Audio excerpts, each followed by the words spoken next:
સચ્ચિદાનંદરૂપાય વિશ્વોત્પત્યાદિહેતવે તાપત્રય વિનાશાય શ્રીકૃષ્ણાય વયં નુમઃ.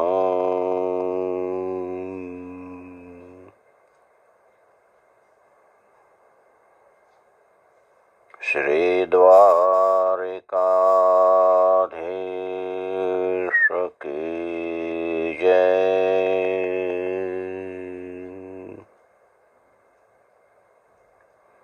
શ્રીમદ ભાગવત.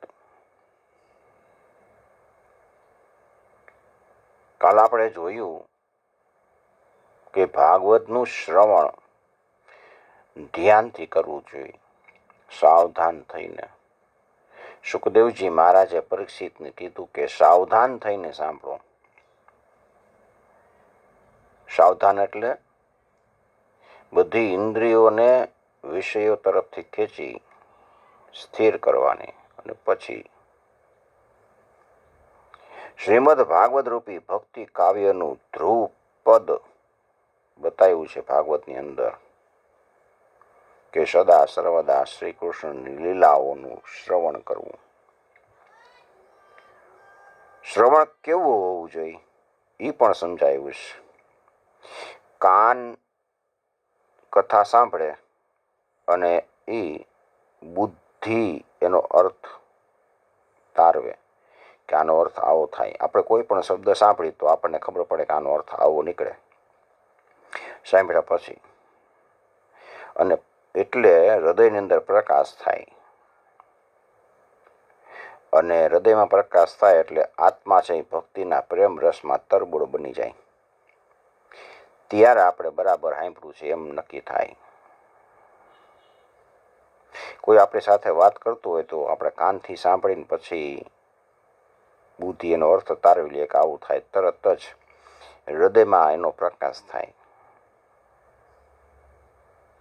આપણને ગમતું મળે સાંભળવા તો આપણે તરત જ રાજી થાય, અને અણગમતું મળે તો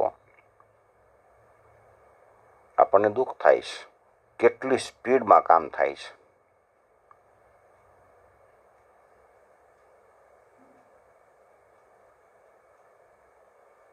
તો કથા દ્વારા ભગવાન કાન દ્વારા કથા સાંભળીએ એટલે કાન દ્વારા આપણા હૃદયમાં પ્રવેશ કરે છે.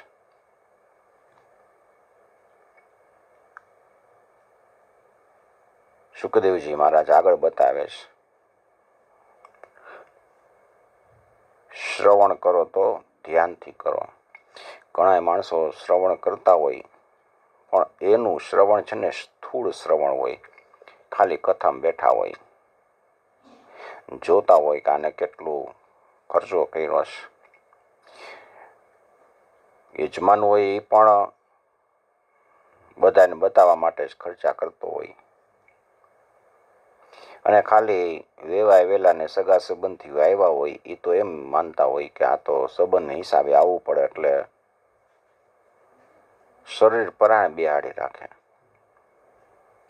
જેની અંદર ભગવાન હોય ને એ જ્યાં સુધી જાગૃત ન થાય ને ત્યાં સુધી એને કથામાં રસ ન પડે. ખાલી શરીર બેઠું હોય,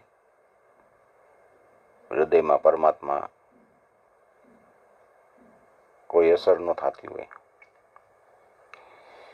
તો આપણી અંદર બેઠેલો જ્યારે પરમાત્મા છે એ એમ કે મારે કથા સાંભળવી છે, ત્યારે આપણને કથા સાંભળવા મળે.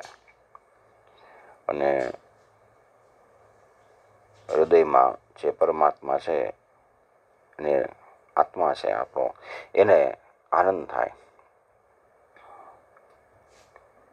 બાકી સ્થૂળ શ્રવણથી શું મળવાનું છે? ગધેડા જેવી વાત થાય કે ગધેડાની પીઠ ઉપર ચંદનના લાકડા તમે મૂકો તો ગધેડાને કાંઈ એની અસર ન થાય. એ સુગંધનો સ્વાદ એને ન આવતો હોય, એ લેતોય ન હોય.